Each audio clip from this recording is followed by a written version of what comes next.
आज आपण रेट मेजरचेच अजून काही एक्झाम्पल घेणार आहोत.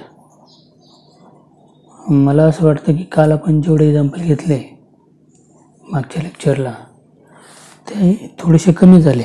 अजून थोडी त्याची प्रॅक्टिस करण्याची गरज आहे.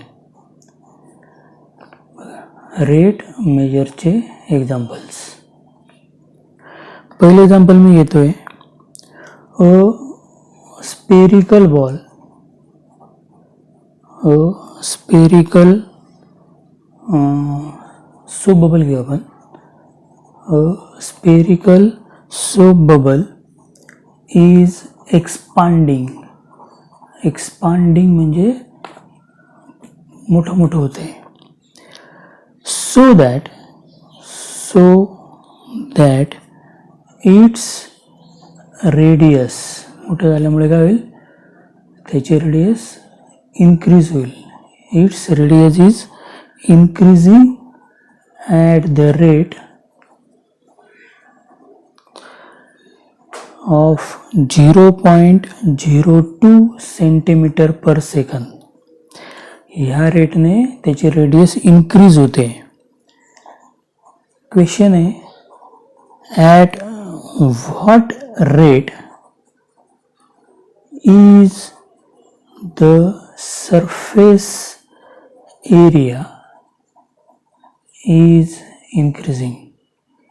मग त्या सोप बबलचा जो एक्सपांड होतोय त्याचा सरफेस एरिया इन्क्रीजिंग होण्याचा रेट काय? व्हेन, जेव्हा इट्स रेडियस इज 5 सेंटीमीटर, जेव्हा त्याची रेडियस असेल 5 सेंटीमीटर. मिनिंग समजलं पाहिजे. सोप बबल एक्सपांड होतोय, त्याची रेडियस इन्क्रीज होते एका विशिष्ट रेटने. तर आपल्याला सरफेस एरियाचा रेट विचारला जेव्हा रेडियस 5 सेंटीमीटर आहेत तेव्हा. म्हणजे आपल्याला इथे रेडियस आणि सरफेस एरिया या दोन गोष्टीची गरज आहे. आपण सुरुवात कशी करणार? Let us consider R and S be the radius and surface area of spherical soap bubble.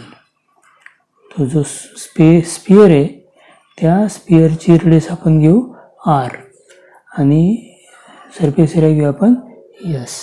आपल्याला दिलेलं काय कळतंय एक्झाम्पल वाचल्यानंतर? आपल्याला गिव्हन आहे त्या रेडियसचा रेट जो इन्क्रीजिंग आहे, म्हणजेच dr/dt equal to 0.02 centimetre per second. मग आपल्याला सरफेस एरियाचा रेट काढायचा आहे, पण त्यासाठी स्पियरच्या सरफेस एरियाचा फॉर्म्युला आपल्याला माहीत पाहिजे. मग आपला फॉर्म्युला असणार आहे सरफेस एरियासाठीचा S इक्वल टू 4πr². हा सरफेस एरियाचा फॉर्म्युला आहे स्पियरचा. मग याच्यामध्ये S आणि R हे दोन व्हेरिएबल आहे. मग याचा आपण जेव्हा डिफरन्शिएशन करू, differentiate both sides with respect to T. कारण मी काल तुम्हाला सांगितलं होतं की हे सगळं व्हॉल्यूम, सरफेस एरिया हे with respect to T change होत असतं.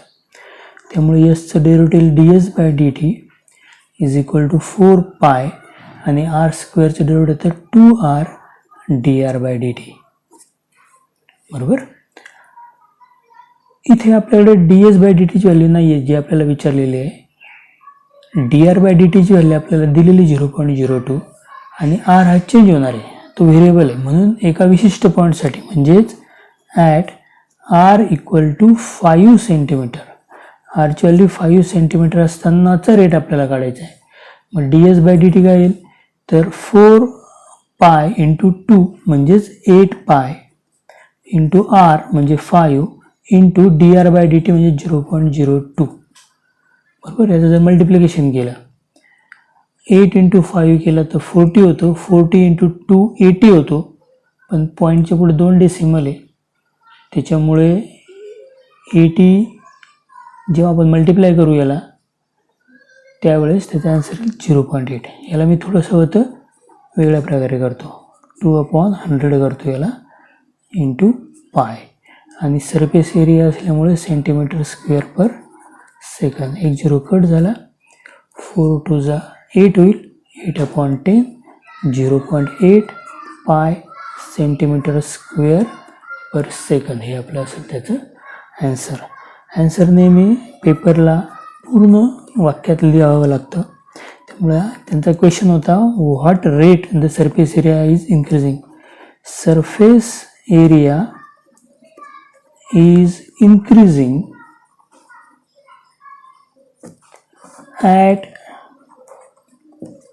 at the rate of 0.8 pi centimetre square per second हे आपलं असेल याचा answer.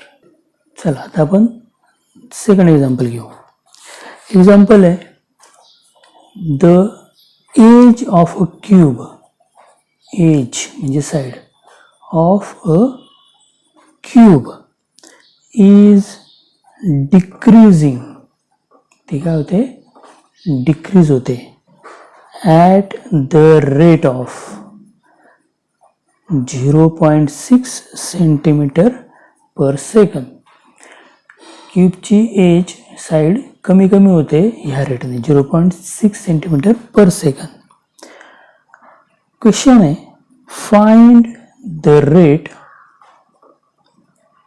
at which its volume is decreasing. त्याचा व्हॉल्यूम डिक्रीज होण्याचा रेट आपल्याला काढायला लावलेला आहे. When edge of the cube is 2 centimetre. Okay, question समजला. क्यूब आहे आणि त्या क्यूबची जी साईड आहे ही जी साईड आहे सर्व साईड तर सेमच असतात. ती साईड कमी होते डिक्रीज होते ह्या रेटने 0.6 सेंटीमीटर पर सेकंदने. तर आपल्याला व्हॉल्यूमच्या डिक्रीजिंगचा रेट काढायचा आहे. बरोबर. यासाठी आपल्याला कोणकोणते लेटर लागतील. एजसाठीच एक लेटर लागेल आणि व्हॉल्यूमसाठीच. आपण घेऊ ते let A and V be the age and volume of a given cube. आता मी इथे ए लेटर लिहिलं इथे एक्स लेटर लिहिलं पण दोन लेटर सेम असायला हवे म्हणून इथे एक्स ऐवजी ए लेटर करून घेतो. ए हे एज घेतले मी आणि व्ही त्याचं व्हॉल्यूम घेतलेलं आहे. मला दिलेलं काय मला गिव्हन दिलेलं असं आहे की त्याचा जो रेट आहे एजचा तो रेट आहे 0.6 सेंटीमीटर पर सेकंद. आणि आपल्याकडे फॉर्म्युला आहे व्हॉल्यूमचा. कोणत्याही क्यूबचं व्हॉल्यूम असतं ए क्यूब साईडचा cube length into breadth into height a into a झालं एचा क्यूब. मग याला जर मी डिफरन्शिएट केलं with respect to t on both side दोन्ही साईडला तर काय होईल इथे येईल d v by D t is equal to a क्यूबचं डेरिव्हेटिव्ह येतं 3a² d a by D t. इथं आपल्याला डी ए बाय डी टीची व्हॅल्यू माहिती आहे आणि at A equal to 2 centimetre जेव्हा ती एज 2 सेंटीमीटर असेल त्यावेळेचा रेट आपल्याला विचारलेला असल्यामुळे आपण इथे काय करू आता d v by D T equal to इथे 3 इंटू ए स्क्वेअर इथे एच व्हॅल्यू टाकू तिथे येईल 2चा square 4 into d a by D टीची व्हॅल्यू 0.6 सेंटीमीटर पर सेकंद. मग याचा जर मल्टिप्लाय केला आपण 3 4 जा 12 12 6 जा 72 आन्सरला आपलं 7.2 आणि ते व्हॉल्यूम असल्यामुळे सेंटीमीटर क्यूब पर सेकंद. आणि मग आपलं पूर्ण वाक्यात आन्सर असेल जेव्हा आपण आन्सर लिहितो तेव्हा नेहमी ते फुल सेंटेन्समध्ये असावं. म्हणून volume is decreasing at the rate 7.2 centimetre cube per second. मी इथे जाणून बुजून एक गोष्ट केलीच नाही आहे. तुमच्या मनात जर प्रश्न आला असेल तर ठीक, नाही तर मी तुम्हाला आता सांगतो. याच्यामध्ये एक्झाम्पलमध्ये edge of a cube is decreasing शब्द होता. आत्तापर्यंत आपण जेवढे एक्झाम्पल आपण घेतले त्याच्यामध्ये कुठेही डिक्रीजिंग शब्द आलेला नव्हता. पण मी जेव्हा थेरी सांगितली तेव्हा सांगितलं होतं की इन्क्रीजिंग जेव्हा रेट असतो तेव्हा तो पॉझिटिव्ह घेतात आणि डिक्रीजिंगचा रेट नेहमी निगेटिव्ह घेतात. मग इथे आपल्याला पहिली गोष्ट करायला हवी, जर एजचा रेट डिक्रीजिंगचा आहे तर म्हणून इथे जो DA/DT आहे तो आपण इथं मायनस घ्यायला हवा. मायनस साईन काय इंडिकेट करतं की ही एज डिक्रीज होते, म्हणून DA/DT ची व्हॅल्यू 0.6 असली पाहिजे. आणि त्याच्यामुळे जेव्हा आपण एक्झाम्पल सॉल्व करतो व्हॉल्यूम ए क्यूब असणार आहे, डिफरन्शिएशन पण तसंच होणार आहे, फक्त इथं DA/DT ची व्हॅल्यू जी येणार आहे ती निगेटिव्ह असायला हवी. आणि त्याच्यामुळे काय होईल, हे जे मल्टिप्लिकेशन हे निगेटिव्ह येईल. निगेटिव्ह ॲन्सर म्हणजे व्हॉल्यूम उलटं रिव्हर्स ऑर्डर जाते असं नाही आहे. याचा अर्थ फक्त तो डिक्रीज होते एवढाच अर्थ होतो. त्यामुळे व्हॉल्यूम डिक्रीज होतं. आणि हे मायनस साईन जेव्हा आपण देतो त्या मायनस साईनचाच मिनिंग डिक्रीजिंग असा होतो. त्यामुळे जेव्हा मी इथं व्हॉल्यूम इज डिक्रीजिंग वर्ड लिहितो, डिक्रीजिंग जेव्हा वर्ड येतो तेव्हा इथं मायनस साईनची द्यायची गरज नाही आहे. मी जर असं म्हटलं असतं volume rate of volume is, जर रेट म्हटलं असतं फक्त तिथं डिक्रीज वर्ड लिहिला नसता तर मला इथं मायनस साईन अवश्य द्यावं लागलं असतं. हे अनेक मुलाकडून कधी कधी राहून जातं, म्हणून ते मी आधी दिलं नाही, नंतर तुम्हाला समजून सांगितलं जेणेकरून तुमच्या ते लक्षात राहील. या एक्झाम्पलमध्ये काही डाऊट असेल तर बघा तुम्ही. आता आपण याच्यात काय करू, याच्या पुढचं एक्झाम्पल घेऊया. बघा एक्झाम्पल नंबर 3 असं आहे, a man of height 2 meters walk at uniform speed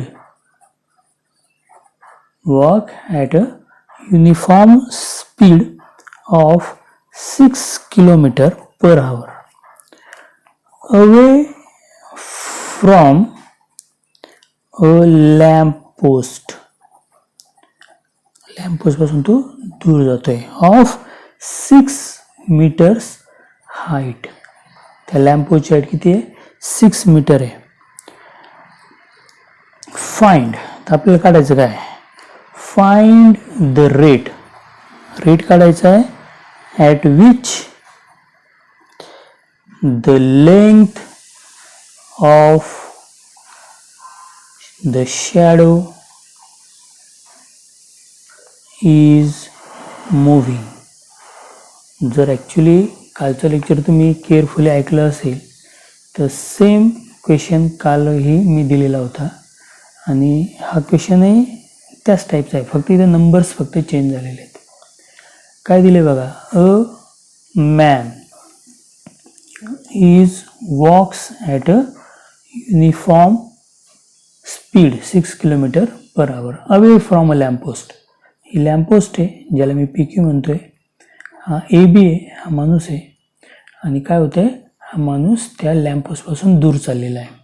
समजा हे डिस्टन्स जर मी x मानलं तर हा एक्सचा जो रेट आहे, एक्सचा रेट हा वाढू राहिला आहे, कारण तो इन्क्रीज होतोय, कारण माणूस हा अवे फ्रॉम द लॅम्पपोस्ट चाललेला आहे. या माणसाची हाईट, या मॅनची जी हाईट आहे ती 2 मीटर, या लॅम्पपोस्टची हाईट आहे 6 मीटर. या लॅम्पपोस्टची हाईट आहे 6 मीटर, या मॅनची हाईट आहे 2 मीटर. तर आपल्याला find the rate at which the length of the shadow is moving. तर त्याची जी शॅडो आहे ती शॅडो असणारी y. जर मी याला समजा r लेटर यूज केलं तर AR इज द शॅडो. तर आपल्याला शॅडोचा रेट काढायचा, म्हणजे आपल्याला काय करायचं इथे yचा रेट काढायचा आहे. एक्झाम्पल व्यवस्थित एकदा समजलं तर मग आपण ते सोडवू शकतो. इथे लिहितो, from figure let PQ is the lamp post and AB is the man.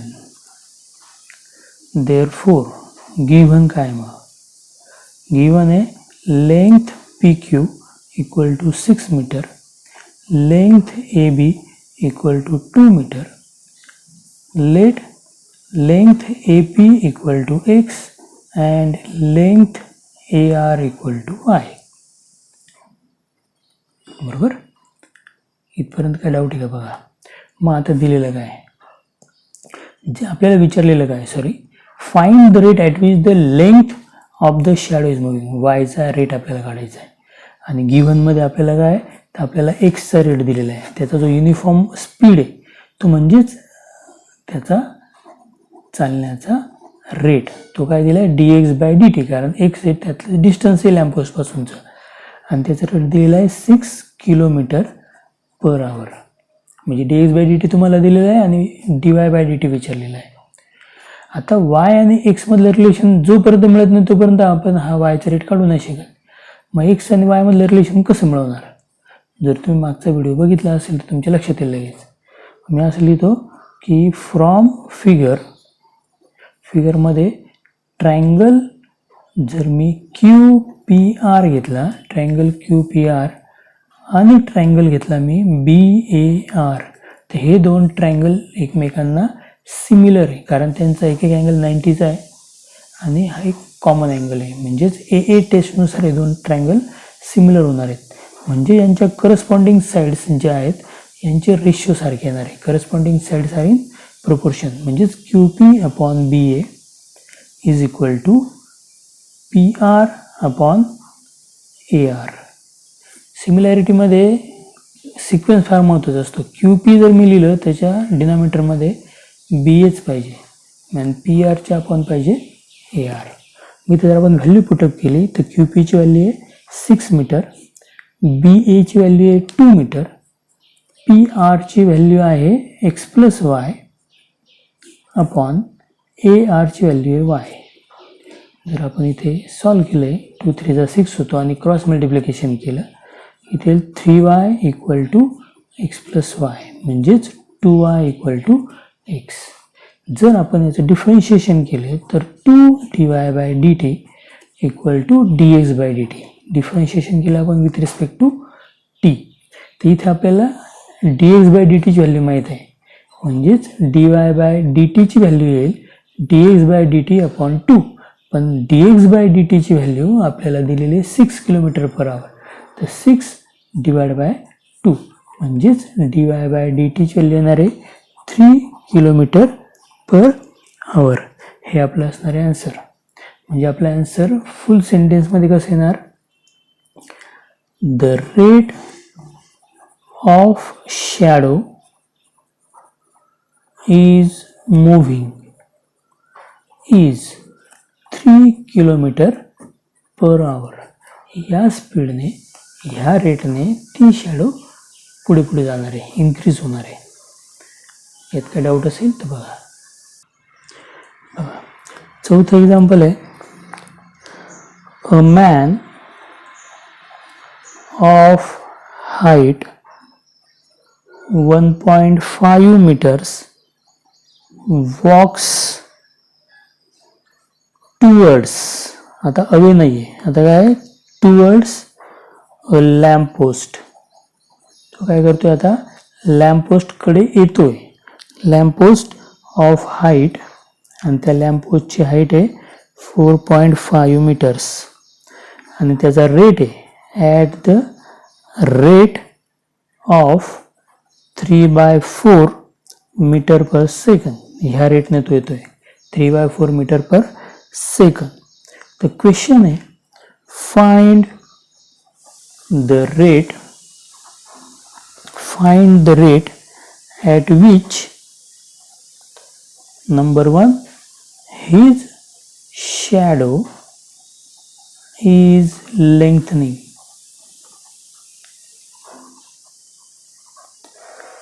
Number 2, the tip of the shadow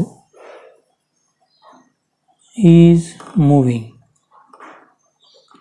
त्याच्या टिपचा रेट बघा. याच प्रकारचं एक एक्झाम्पल आपण घेतलं होतं, पण तेव्हा तो मॅन अवे फ्रॉम द लॅम्पपोस्ट चालला होता. आता फक्त काय होतंय, तो माणूस त्या लॅम्पपोस्टकडे चाललेला आहे. म्हणजे बघा, जर मी इथे परत PQ हा लॅम्पपोस्ट घेतोय ज्याची हाईट आहे 4.5 मीटर आणि हा मॅन आहे ज्याची हाईट आहे 1.5 मीटर. आता काय होते, हे डिस्टन्स जर मी एक्स घेतलं, त्या मॅनला जर ए बी म्हटलं आणि जर मी लाईन डी बी काढली, क्यू बी काढली, तर क्यू बी जिथे इंटरसेक्ट होते त्या पॉईंटला मी जर आर म्हटलं, तर ही वाय जे आहे ए आर ही ती लेंथ ऑफ शॅडो आहे. मग आपल्याला क्वेश्चन असा विचारलेला आहे की जर हा रेट आता हा मॅन लॅम्पपोस्टकडे चाललेला आहे, म्हणजे तो डिक्रीजिंगचा रेट आहे आणि तो रेट आहे 3/4 मीटर पर सेकंद. तर आपल्याला पहिला क्वेश्चन आहे त्याच्या शॅडोचा रेट काढा, म्हणजेच वायचा रेट काढा. आणि नंतरचा क्वेश्चन आहे त्याच्या टिप ऑफ शॅडोचा रेट काढा, म्हणजे टिप ऑफ शॅडो म्हणजे आर पॉईंट, म्हणजे आपल्याला पी आरचा रेट पाहिजे, म्हणजेच आपल्याला एक्स प्लस वायचा रेट काढायचा आहे. मग मी काय करेल, फ्रॉम फिगर मी पी क्यूला म्हणेल लॅम्प पोस्ट, बरोबर. मी ए बीला म्हणेल मॅन. तर आपल्याला लेंथ ऑफ पी क्यू दिलेला आहे 4.5 मीटर, लेंथ ऑफ ए बी दिलेला आहे 1.5 मीटर. लेट ही जी लेंथ आहे, लेंथ ऑफ पी ए मी घेतली x, length of A R मी घेतली वाय, बरोबर. आणि आता मागचंच एक्झाम्पल जर तुमच्या लक्षात असेल, तुम्हाला कळालं असेल मी काय करणार आहे. मग from figure triangle Q P R is similar to triangle B A R by A A test. हे दोन ट्रायंगल सिमिलर आहे म्हणून करस्पॉन्डिंग साईडचे रेशो इक्वल असतील, Q P upon B A equal to P R upon A R.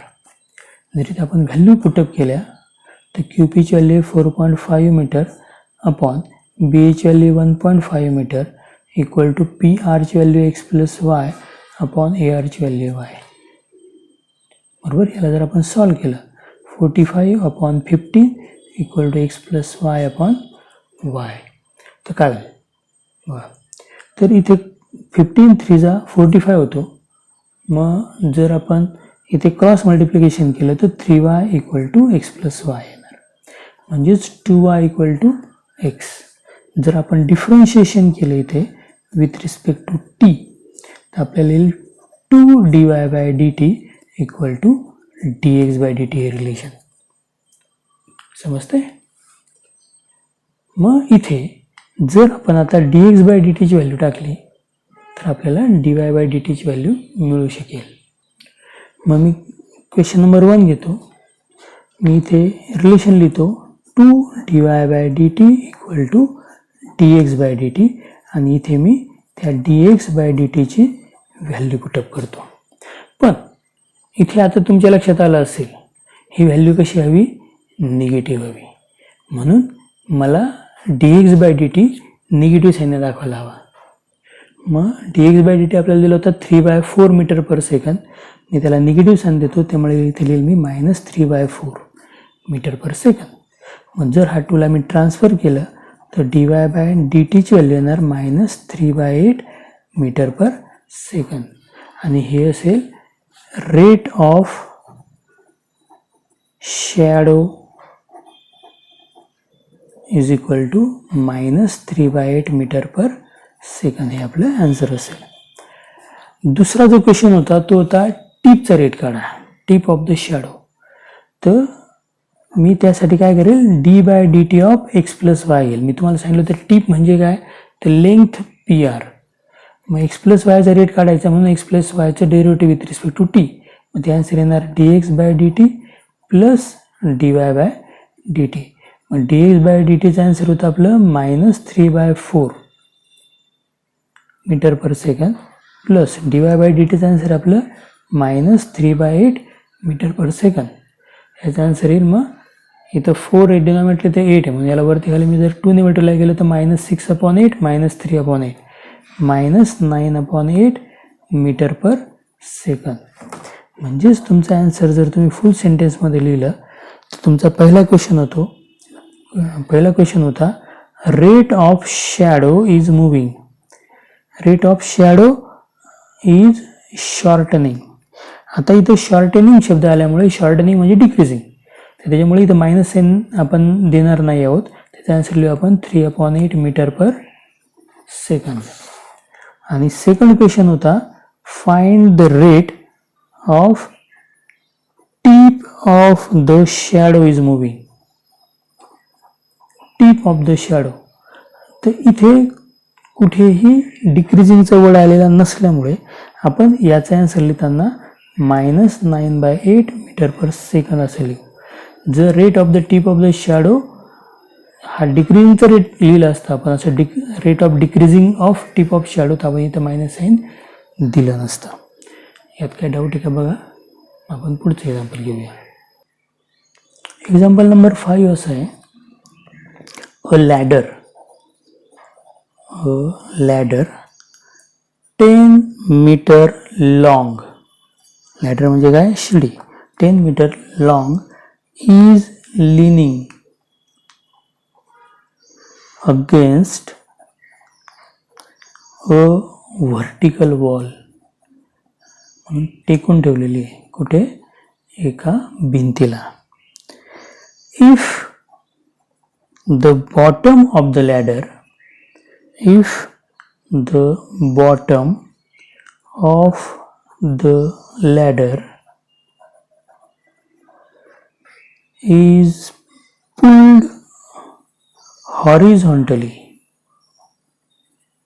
जर आपण त्या लॅडरला काय केलं, पुल केलं, ओढलं हॉरिझॉन्टली, आडव्या बाजूने, अवे फ्रॉम द वॉल, भिंतीपासून दूर, ॲट द रेट ऑफ, कोणत्या रेटने ओढलं, rate of 1.2 metre per second.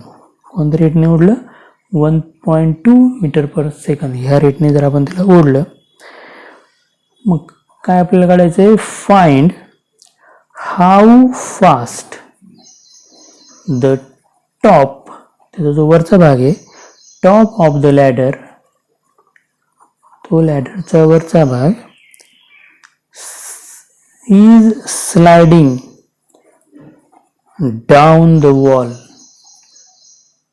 तो खाली येण्याचा रेट आपल्याला काढायचा आहे. व्हेन बॉटम इज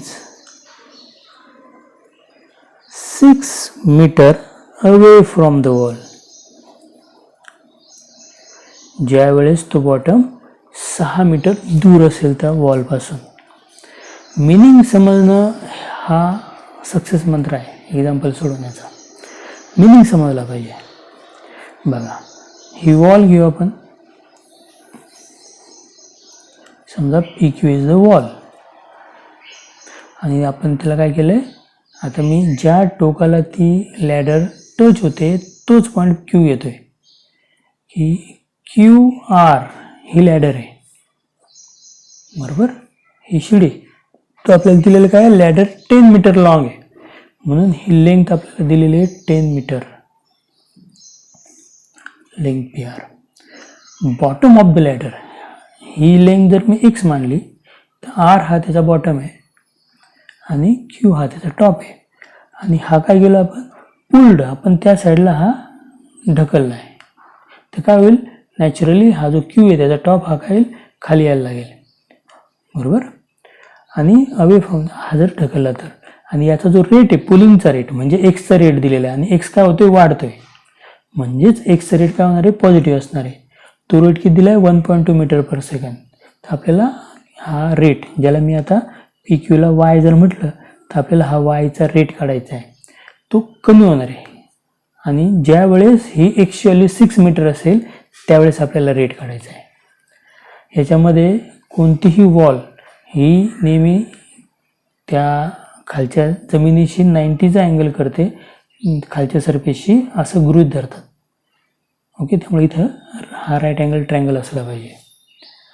आता बघा, मी काय लिहिलं मग, फ्रॉम फिगरनुसार जर तुम्ही चेक केलं तर आपल्याकडे काय काय, इथं PQ आहे, PQ काय आहे, वॉल आहे, QR इज द लॅडर, बरोबर.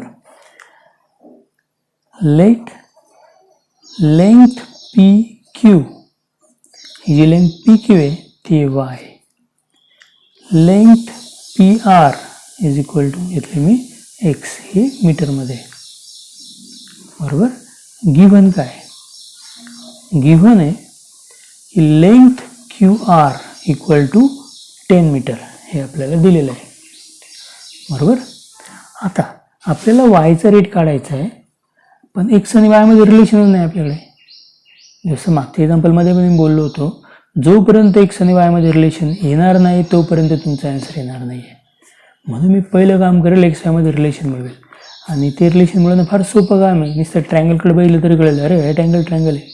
म्हणजे इथे जर मी ट्रँगल क्यू पी आरमध्ये अँगल P90चा आहे, जर मी पायथागोरसचा थेरम वापरला, पायथागोरस थेरम, तर मला मिळेल P Q square plus P R square equal to Q R square. Pythagoras theorem सर्वांना नॉर्मली येतोच, त्यामुळे इथं पी क्यूची value y square plus x square equal to 10चा स्क्वेअर म्हणजे 100. म्हणजे आपल्याला इथं एक्स आणि वायमध्ये एक रिलेशन मिळालेलं आहे. आणि आपल्याला जर एक्स स्क्वेअरचं डेरिव्हेटिव्ह काढलं तर 2x dx/dt येणार, वाय स्क्वेअरचं derivative with respect to t काढलं 2y dy/dt येणार. मग आपल्याला dy/dt, dx/dt, एक्स आणि वाय ह्या चारीपैकी 3 व्हॅल्यू तरी माहीत हव्या. मग आपल्याकडे dx/dt ची व्हॅल्यू एक्झाम्पलमध्येच दिलेली आहे, रेट दिलेला आहे, वॉलचा पुलिंगचा रेट दिला आहे, म्हणजेच dx/dt आपल्याला दिलेला आहे. पण आपल्याला एक्सची व्हॅल्यू पण आपल्याला दिलेली 6 मीटर, पण आपल्याला वायची व्हॅल्यू दिलेलीच नाही आहे. म्हणून at x equal to 6 metre, एक्सची व्हॅल्यू 6 मीटर असताना वायची व्हॅल्यू मला काढणं गरजेचं आहे.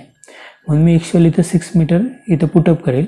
मग इथं मला मिळेल y square plus 36 equal to 100, म्हणजेच y square equal to 100 minus 36 equal to 64, y equal to 8 metre. Y never negative because y is the length. म्हणजे मला काय मिळालं, वायची व्हॅल्यू मिळाली जेव्हा एक्सची व्हॅल्यू 6 मीटर होती तेव्हा. एक्स आणि वायची व्हॅल्यूची आपल्याला गरज आहे, त्यामुळे मी तर वायची व्हॅल्यू आधी काढून ठेवलेली आहे. ओके. मग आता बघा, फ्रॉम इक्वेशन 1 होतं आपलं x square plus y square equal to 100. जर आपण याला डिफरन्शिएट केलं विथ रिस्पेक्ट टू टी, तर आपल्याला मिळेल 2x dx/dt plus 2y dy/dt equal to कॉन्स्टंटचं डेरिव्हेटिव्ह असतं 0. जर ह्या 2ने मी डिव्हाइड केलं तर x dx/dt plus y dy/dt equal to 0 मिळेल. इथे जर मी ॲट एक्स इक्वल टू, जेव्हा एक्स 6 मीटर होता त्यावेळेचा वायचा रेट मला काढायचा आहे.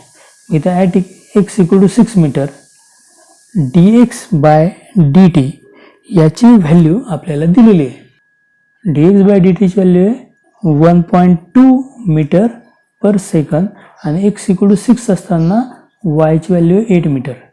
या सर्व व्हॅल्यू जर आपण इथं पुटअप केल्या तर आपल्याला आन्सर मिळाले 6 metre into dx/dt 1.2 metre per second plus y 8 metre into dy/dt equal to 0. जर आपण याला सॉल्व केलं तर dy/dt ची व्हॅल्यू येणार आहे आपली -6 इंटू 1.2/8. जर याला आपण सॉल्व केलं आपल्याला येणार -6 इंटू 12/8 इंटू 10. हे नेहमी मी सोपं करून घेतो. 4 2 जा 8, 4 3 जा 12, 2 3 जा 6, 2 5 जा 10. तुमचा आन्सर आला -9/10, म्हणजेच -0.9 मीटर पर सेकंद. हे आन्सर निगेटिव्ह आलं कारण ती जी वॉल आहे त्या वॉलवर ती लॅडर टेकलेली आहे, त्याचा टॉप आहे तो डिक्रीज होतोय, तो वाय खाली येतोय. त्यामुळे आपण जेव्हा आन्सर लिहू तेव्हा आन्सर आपण असं लिहू, therefore answer is the top of the ladder is decreasing. बघा मी इथे डिक्रीजिंग वर्ड लिहिलेला आहे. डिक्रीजिंग वर्ड लिहिल्यामुळे मी इथे निगेटिव्ह साइन देणार नाही, at the rate of 0.9 metre per second. तर ह्या रेटने त्याचा जो टॉप आहे तो खाली येतोय. याच्यामध्ये जर काही अडचण असेल तर ते मला सांगा. बघा आता मी घेतो example number 6. If water is poured into an inverted hollow cone whose semi-vertical angle is 30 degree. Semi vertical angle इथं समजला पाहिजे. सो दॅट इट्स डेप्थ, ज्याला आपण हाईट म्हणू शकतो, increases at the rate 1 centimetre per second. या रेटने त्याची height काय होते, मग वॉटर टाकल्यामुळे इन्क्रीज होते. क्वेश्चन आहे, find the rate at which the volume of water increasing when the depth is 2 centimetre. बघा एक इन्व्हर्टेड कोन आहे. आपण कोन नॉर्मली जसं काढतो त्याच्या उलट हा इन्व्हर्टेड कोन आहे. आणि काय केलं आपण, ह्या कोनमध्ये आपण पाणी टाकले, बरोबर. आणि त्याचा सेमी व्हर्टिकल अँगल. आता त्यासाठी थोडीशी तुम्हाला कोनविषयी माहिती हवी. कोनचा जो बेस असतो, कोनचा बेस आहे ना, हा नेहमी सर्कल असतो. त्या सर्कलची रेडियस जर मी समजा कॅपिटल आर घेतली थोड्या वेळासाठी, आणि तो सर्कलचा जो सेंटर आहे तो सेंटर आणि व्हर्टेक्स ऑफ कोन याला मी जॉईन केलं, पी इज द व्हर्टेक्स. तर मी पी ऐवजी ए लेटर यूज करतो. A B is the height, B C is the radius. आणि आपण काय केलं, तर वॉटर पोर केलं आहे, म्हणजे वॉटर टाकलं आहे. आणि हा जो अँगल आहे याला म्हणतात सेमी व्हर्टिकल अँगल. हा अँगल तुम्हाला दिलेला आहे 30 डिग्रीचा, बरोबर. आणि ह्याच्यात जेव्हा आपण पाणी टाकू तेव्हा पाणी काय होईल, ते इन्क्रीज होणार ना. जसं जसं आपण पाणी टाकत जाऊ तसं ते पाण्याची जी हाईट आहे ती वाढत वाढत जाईल. So that it's depth increases at the rate. आणि हा जो जी काय हाईट आहे त्या पाण्याची, त्या हाईटचा रेट तुम्हाला दिलेला आहे 1 centimetre per second at which. आणि आपल्याला जेव्हा ही हाईट 2 सेंटीमीटर असेल त्यावेळचा व्हॉल्यूमचा रेट काढायला लावलेला आहे. म्हणजे आपल्याला इथं ही हाईट जशी गरजेची आहे तशी त्यावेळची रेडियस पण गरजेची आहे. ह्या रेडियसला मी स्मॉल आर म्हणतो. म्हणजे आपल्याला स्मॉल एच आणि स्मॉल आर असे दोन व्हॅल्यू आपल्याकडे आहे. हे चेंज होणार आहे आणि हाईट चेंज झाल्यावर रेडियस चेंज होणार आहे. जे वॉटरचं कोन आहे त्या कोनमध्ये एच आणि आर हे दोन व्हेरिएबल आहे. आणि हे दोन्ही चेंज झाल्यामुळे व्हॉल्यूम पण चेंज होणार आहे. हे तिसरं व्हेरिएबल आहे. आणि आपल्याला व्हॉल्यूमचा रेट काढायचा आहे. ओके, जर एक्झाम्पल समजलं असेल तर आता मी इथे लिहिणार आहे, फ्रॉम फिगर फॉर वॉटर कोन. मी जो कोन यूज करणार आहे तो वॉटर कोन यूज करणार आहे. For water cone R is radius of base circle. जो बेस आहे त्याची रेडियस आर घेतली. हा H be the height of cone. याला तुम्ही डेप्थ म्हणू शकता. हाईट घेतली H. V is volume of cone. आपल्याला गिव्हन काय आहे, गिव्हन आपल्याला दिलेलं आहे अँगल, बरोबर. आता अँगल दिल्यामुळे मला ह्या कोनला काहीतरी नाव द्यावं लागेल. मी याला पी नाव देतोय आणि याला इथे क्यू म्हणतोय. Given angle PAQ equal to 30 degree. Angle PAQ हा 30 डिग्री दिलेला आहे. अजून काय दिलेलं आहे तुम्हाला? तुम्हाला रेट दिलेला आहे. रेट दिलेला आहे डेप्थचा इन्क्रीज होण्याचा, म्हणजेच हाईटचा रेट दिलेला आहे, म्हणजेच DH/dt इज गिवन. तो रेट दिला 1 सेंटीमीटर पर सेकंद. आणि व्हॉल्यूमचा रेट काढायचा आहे. आणि व्हॉल्यूमचा जो फॉर्म्युला आहे कोनचा तो 1/3 πr² h आहे. मग त्यामध्ये R आणि H दोन्ही लेटर येणार आहे. आणि R आणि H मध्ये जोपर्यंत रिलेशन मिळत नाही तोपर्यंत आपण H मध्ये पूर्ण कन्वर्टच नाही करू शकत. म्हणून R आणि H मध्ये रिलेशन मिळवून हे पहिली प्रायोरिटी आपली. आणि इथे जरी राईट अँगल दिसत असला तरी पायथागोरस काही इथे यूज करणं योग्य राहणार नाही आहे, कारण पायथागोरससाठी आपल्याला लेंथ EQ माहीत नाही आहे. आणि आपल्याला अँगल दिल्यामुळे आपल्याला इथे ह्या अँगलला अपोजिट साईड R आहे आणि ह्या अँगलची ॲडजसंट साईड H आहे. तर आपण अपोजिट आणि ॲडजसंट याचा यूज करून इथे आपण टॅनचं फंक्शन घेऊ शकतो की जेणेकरून आपल्याला H आणि R मध्ये रिलेशन मिळेल. जर मी ह्या ट्रायंगलमध्ये टॅन फंक्शन यूज केलं तर टॅन 30ची व्हॅल्यू येणार अपोजिट साईड आपण ॲडजसंट साईड, तर ते येणार R/H. बरोबर. आणि टॅन 30ची व्हॅल्यू सर्वांना माहीत असते 1/√3 इक्वल टू R/H. म्हणजे जेणेकरून आपल्याला R आणि H मध्ये रिलेशन मिळालेलं आहे. आणि मला हाईटचा रेट मला माहीत असल्यामुळे मी हाईटमध्ये हे रिलेशन कन्वर्ट करणार, म्हणून मी याच्यावरून आरची व्हॅल्यू काढणार. आरची व्हॅल्यू येणार H/√3. याला मी इक्वेशन नंबर 1 म्हणतो. जेणेकरून जेव्हा जेव्हा माझ्याकडे आरची गरज पडेल त्या आर ऐवजी मी H/√3 लिहिणार, त्यामुळे ते पूर्ण एक्झाम्पल Hमध्ये कन्वर्ट होणार आहे. मग मग आपल्याकडे व्हॉल्यूमचा फॉर्म्युला आहे V equal to volume of the cone. कोनचं व्हॉल्यूम असतं 1/3 πr² h. आता बघा इथे जर मी आत्ता असं डेरिव्हेटिव्ह काढायचं ठरवलं तर होणार काय बघा, V पण व्हेरिएबल आहे, R पण व्हेरिएबल आहे आणि H पण व्हेरिएबल आहे.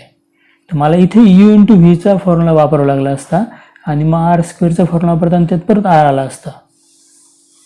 आणि R ची किंवा dR/dt ची व्हॅल्यू माझ्याकडे नाही आहे. R ची व्हॅल्यू जी आहे ती H मध्ये, ती अशी फिक्स नंबर्समध्ये कॉन्स्टंटमध्ये व्हॅल्यू नाही आहे. त्यामुळे R ला H मध्ये कन्व्हर्ट करणं हाच याच्यावर योग्य मार्ग आहे. म्हणून मी काय करतो इथे π/3 इंटू R². तर R ची व्हॅल्यू लिहिणार मी H/√3 ब्रॅकेटचा स्क्वेअर इंटू H. म्हणजेच आपल्याला V इक्वल टू मिळेल π/9 h³, जे रिलेशन V आणि H मध्ये. बरोबर. मग ज्यावेळेस ती डेप्थ, ती हाईट होती 2 सेंटीमीटर, ज्यावेळेस त्या हाईटचा जो रेट आहे इन्क्रीजिंगचा तो रेट होता 1 सेंटीमीटर पर सेकंद, त्यावेळेस आपल्याला व्हीचा रेट विचारलेला आहे. म्हणून आपण काय करू इथे डिफरन्शिएट करू with respect to t on both side.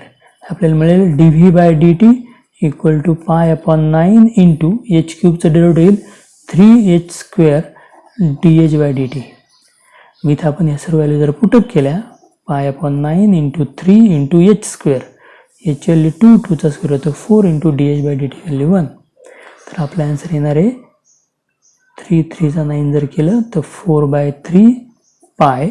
आणि हे व्हॉल्यूमचं आन्सर असल्यामुळे सेंटीमीटर क्यूब पर सेकंद हे आपलं आन्सर असणार आहे. हे आन्सर काय करणार आपण आता पूर्ण वाक्यात लिहिणार, म्हणजे आपल्या आन्सर इन फुल सेंटेन्स येणार. Volume of water increases at the rate of 4π/3 centimetre cube per second. हे आपलं असणार आहे याचं आन्सर. बघा मी मुद्दामून थोडे एक जास्त एक्झाम्पल घेतले, हा टॉपिक तुम्हाला चांगला समजा म्हणून. हे लिहून घ्या आणि एक्झरसाइज याचा जो आहे रेट मेजरचा तो पूर्ण सोडवून बघा. जर अजून त्यात काय डाऊट असतील तर कॉमेंट्समध्ये सांगा, आपण ते सोडवू. आणि जर सर्व समजलं असेल तर तसंही सांगा. मग नेक्स्ट लेक्चरला आपण याच्या पुढचा ॲप्रॉक्झिमेशनचा टाईप घेऊया. Hope you understand everything.